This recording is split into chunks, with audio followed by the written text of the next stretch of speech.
Նույնիսկ հավաքված քաղաքացիները առևտրով զբաղվող տնտեսվարողները նրանք դժգոհություններ ունեն, ասում են, որ հարկերի բարձրացումը դժվարացրել է իրենց կյանքը։ Այս դեպքում այս խնդիրներն ինչպես է լուծվելու, որովհետև փոքր եւ միջին ձեռնարկատերերը ասում են, որ շուտով փակվելու է մեր տնտեսությունը։ Ենթադրում շրջանառության հարկի փոփոխությունների մասին եք խոսում։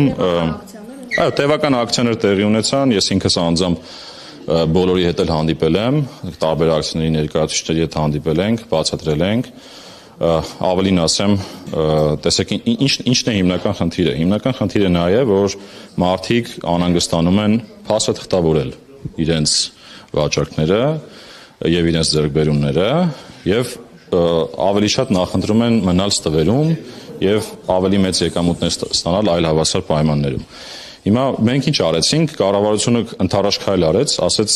քանի որ դուք անհանգստություն ունեք հարմարվելու նոր մոտեցումներին, գույքագրելու մասին եք խոսում, իրենք ասում են, որ խնդիրներ է դա ստեղծում եւս։ Այո, հիմա դա իրականում վաղուց է դա հայտարարված, ասենք տարի, եթե ոչ 2 տարի այդ հարցերը քննարկվել են եւ ընդամենը հունվարի 1-ից ներդրվել է։ Հիմա ինչ արեց կառավարությունը։ Կառավարությունը ասեց, լավ, ընդառաջ գնաց 6 ամիս աջակցության ծրագիր ներդրեցինք, որից օգտվելով հարկ վճարողները շրջանառության այդ ժամանակաշրջանի համար կարող էին իրենց հարկային պարտավորությունները նույն մակարդակում պահել, մինչև իրենք կհարմարվեն այդ փաստաթղթավորման ու նոր հաշվառման ռեժիմին։ Հիմա, երբ որ նայում ենք օրինակ առաջի երամսյակում, անկեղծ ասած, քիչ են դիմորդները, դա խոսում է նրա մասին, որ մարդիկ ավելի շատ նախընտրում են մնալ ստվերում, քան դուրս գալ։ Հիմա ուրիշ բան ասեմ։ Ես ինքս բաց եմ եղել, թափանցիկ եմ եղել, նույնիսկ էլեկտրոնային իմ հասցեն հրապարակել եմ, ասել եմ հարգելի քաղաքացիներ, բոլորդ կարող եք գրել ինձ։ Տեսնենք ինչն է խնդիրը։ Մենք բախվել ենք մի քանի օրինակների հետ, երբ որ քաղաքացին օրինակ այդ շրջանառության հարկ վճարողը այդ հաշվեկները ներկայացնում է, երբ որ մենք այդ թվերի հիման վրա նայում ենք, թե ինչ է իրականում տեղի ունենում, շատերը ուղղակի չեն հասկանում, որ օրինակ այս նույն համակարգի պայմաններում իրենց հարկը կարող է նույնիսկ նվազել։ Իսկ բարձրացումների դեպքում էլ շատ չնչին բարձրացումներ են։ Հետևաբար խոսել նրա մասին, որ հարկերը բարձրացել են, կարծեմ տեղին չէ։ Այստեղ ուղղակի նոր փաստաթղթավորման, գույքագրման ռեժիմի հարմարվելու հարց է, որը կարծում եմ բոլորս ենք ուզում։ Մենք չենք ուզում, որ ստվերում մնան գործարքները։ Իսկ ստվերում մնալու դեպքում խոշորներն են տեղավորվում այդտեղ, մարդիկ են անդադ մնում այդ փոքր չափի գործունեության մեջ եւ իրենք հնարավորություն չեն ունենում աճելու եւ իրենց այդ ասած ներդրումը կատարելու մեր պետական բյուջեում։ Անկեղծ ասած, առևտրով զբաղվողներն էին այդ դժգոհությունը հայտնել։ Դե տեսեք, մենք ներողություն 3-4 տարվա հակոստն ինչպես պետք է գույքագրենք, ինչպես են պատկերացնում։ Մենք ձևերնել ենք, նույնիսկ ձևերնել ենք մշակել, հրապարակել ենք, բոլորին ծանուցել ենք էլեկտրոնային, բոլորի հետ անհատական աշխատանք ենք տանում, բողոքներ կան, բողոքներին պատասխանում ենք, բայց ամենահետաքրքիր բանը լսեք, այդ բողոքներից հետո, երբ որ նայում ենք վիճակագրությունը, զուտ առումով շրջանառության հարկի համակարգում տնտեսվարողների քանակը աճել է։ Հետևաբար այդ խոսակցություններն էլ են ավելի շատ նորից էլի ասեմ իմ ասած տրամաբանության մեջ, որ իրանք պետք է կարողանան հարմարվել այս նոր ռեժիմին հաստատավորման։ Պարոն Հակոբյան, նախկինում այս իշխանությունները ասում էին, ներկայացուցիչները ասում էին, որ հայտնի օլիգարխները կարակ են ներմուծում զուգարանի թղթի անվան տակ։ Հիմա նման մախինացիաներ արվում են, թե չեն արվում։ Կոնկրետ նմանատիպ իրավիճակի ես ինքս չեմ հանդիպել։ Իհարկե կան տնտեսվարող սուբյեկտներ, որոնք փորձում են այլ ապրանքների անվան տակ գրանցումներ անել, բայց դա էլ ունենք գործիքակազմ։ Մենք ունենք մաքսային վերահսկողության գործիքակազմեր, այդ թվում նույնիսկ եթե սահմանին ինչ-որ մի բան օրինակ չստացվի վերահսկել, որտեղ ռիսկի համակարգի աշխատում երբեմն լինում են օրինակ ավտոմատ բարձթողումներ, մենք նաև Հայաստանի ներսում հետբարձթողումային վերահսկողություն ենք անում, նման դեպքերում վերանայել ենք տալի, համապատասխան դեպքերում էլ ակտավորումներ ենք իրականացնում։ Եվ պարոն Հակոբյան, բյուջեի քննարկման ժամանակ վարչապետը հայտարարեց, որ 50%-ով մեր քաղաքացիները ավելի լավ են ապրում 2018-ի համեմատ, անձամբ ձեր կյանքը 18-ի համեմատ բարելավել է, որովհետև մինչև այդ դուք եղել եք տնտեսագիտական համալսարանում դասախոս, հետո ֆիննախ եք տեղափոխվել, ավագ մասնագետ եք եղել եւ միանգամից դարձել եք պետնախագահ։ Նա ձեզ նկատի ունի եւ ձեր նման ովքեր են, որտեղ 50%-ով իրենց կյանքը բարելավել է ձեր կարգ։ Անկեղծ ասած նորից էլի պետական եկամուտների կոմիտեի շրջանակում որակում չէ, պարզապես քանի որ լսել եմ եւ նաեւ մենք էլ ենք հետևում այդ ցուցանիշներին, տեսեք, խոսքը միջին աշխատավարձերի համեմատության մասին էր, ինչ որ վարչապետը հնչեցրել է, այո, երբ որ նայում ենք միջին աշխատավարձերին, աճեր կան, այսինքն միջին քաղաքացին Հայաստանի Հանրապետությունում բարելավել է իր կյանքը, եթե գնահատել օրինակ այդ անվանականից հանում ենք, այդ չափով բարելավում կա։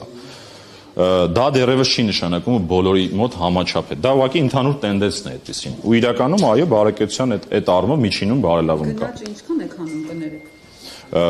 Հիմա չափը ճիշտ ասած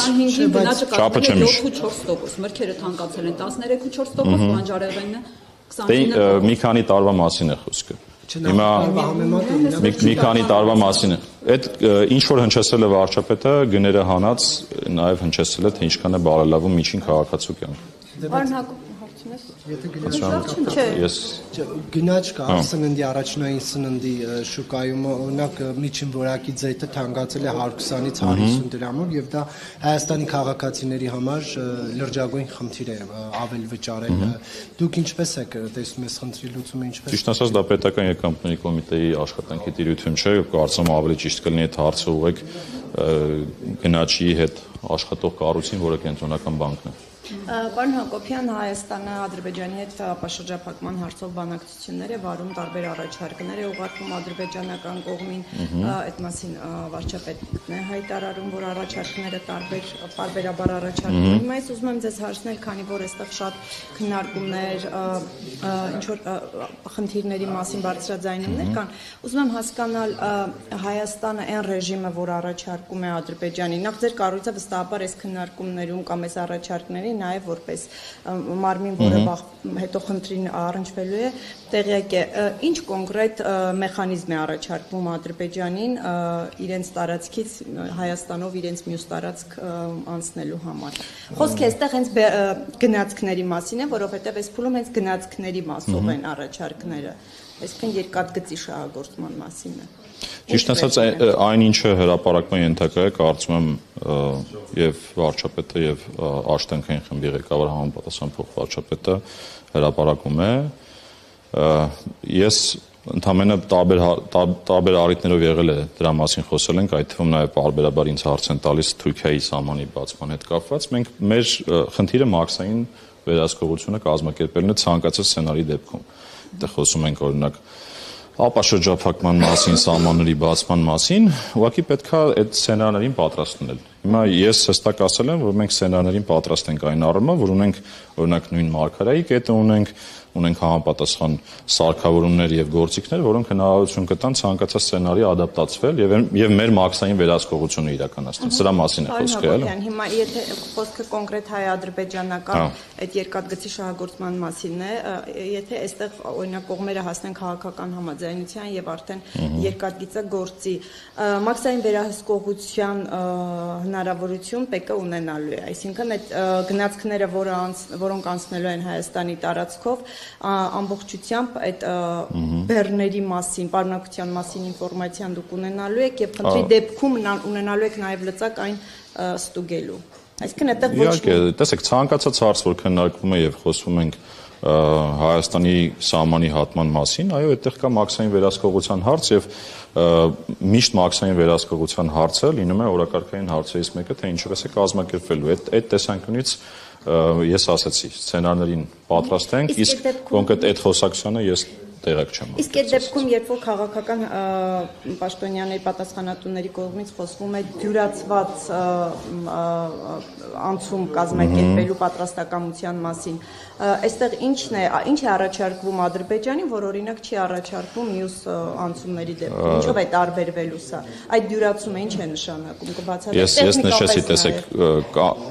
կան տարբեր քննարկումներ, որոնց արդյունքները ինստիտուցիոնալ ձևով հրապարակվում են համապատասխան աշտանքային խմբի ղեկավարության կողմից։ Երբ որ նման հրապարակումներ կլինեն, կլսեք։ Իսկ դյուրացում ասելով, եթե ընդհանրապես, տեսեք, նայեք, եթե որպես որն է դրա պրակտիկան։ Հիմա էլ մենք կյանքում ունենք, ասենք մենք մեր կյանքում ունենք ռիսկերի համակարգ, որտեղ ավտոմատ կերպով ինչ որ ցուցիչներ ուսումնասիրելով մեր համակարգը ինչ որ ապրանքներ ուղարկում է կանաչ ուղի, ինչ որ ապրանքներ դեղին ուղի, ինչ որ ապրանքներ կարմիր ուղի։ Դրանք օրինակ կանաչ ուղի գնալը նշանակում է, որ առանց որևէ խնդրի կարող է անցնել սահմանը, որովհետև հայտարարագիրը նախորդ գրասվել է, որևէ ռիսկ չկա տվյալ ապրանքի հետ եւ ինքը սահմանը անցնում է։ Կամ օրինակ ավտոմատ բաց թողնման համակարգ ունենք, արդեն պիլոտավորեցինք, որտեղ էլի այդ ցուցիչների ուսումնասիրության արդյունքում ներմուծումը ավտոմատ բաց է թողնվում սահմանին, որտեղ մենք տեղեկատվություն ունենք, որ ինքը ռիսկային չէ։ Այո։ Եվ ընթացքում որևէ միջամտություն։ Այսինքն չի լինում այնպես, որ օրինակ մենք չգիտենք ինչ է անցնում սահմանին եւ ավտոմատ բաց ենք թողում։ Այսինքն այդ մեխանիզմները վաղուց կան։ Հիմա եթե օրինակ խոսքը կոնկրետ Ադրբեջանի դեպքում է, եթե դուք տեսնեք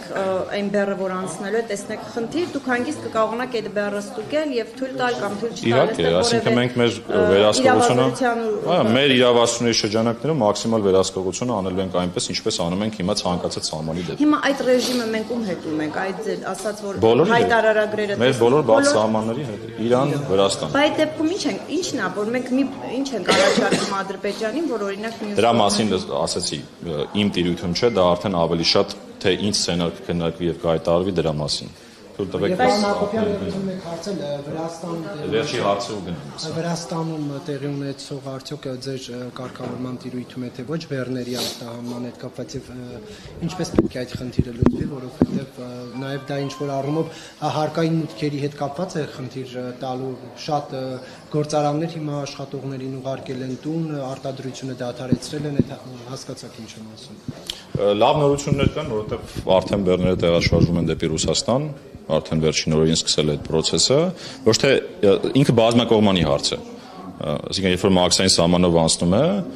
ինչ որ տերմինալով վերահսկողություն են իրականացնում եւ եթե ինչ որ ապրանքի մեջ փորձակնություն անելու կարիք կա, հիմա փորձակնության մասին, այսինքն Վրաստանի մեր գործընկերները փորձակնություն են իրականացնում եւ այդ փորձակնության արդյունքներով հասկանում են ինչ անեն, բայց լավ նորությունը նա է, որ արդեն հոսք կա։ Այսինքն ինքը ոչ թե Պեկի տիրույթի հարց է որպես այդպեսին, այլ Պեկին առնչվում է այնքանով, որ ինքը սահմաններ է հատում եւ մաքսային վերահսկողության շրջանակներով է անցնում։ Բայց եթե Վրաստանի տարածքում չի իրացվել օրինակ այդ կոնյակը, ինչ կարիք կա ուսումնասիրել։ Ընդհանրապես տեսեք, սովորաբար տարանցիկ ռեժիմների դեպքում համեմատաբար մեղմ են լինում։ Ժամանակ առ ժամանակ տվյալ երկիրը իր հայեցողությամբ որոշում է ինչ որ փորձակնություններ անել, հիմա այս պահին այդ իրավիճակում ենք։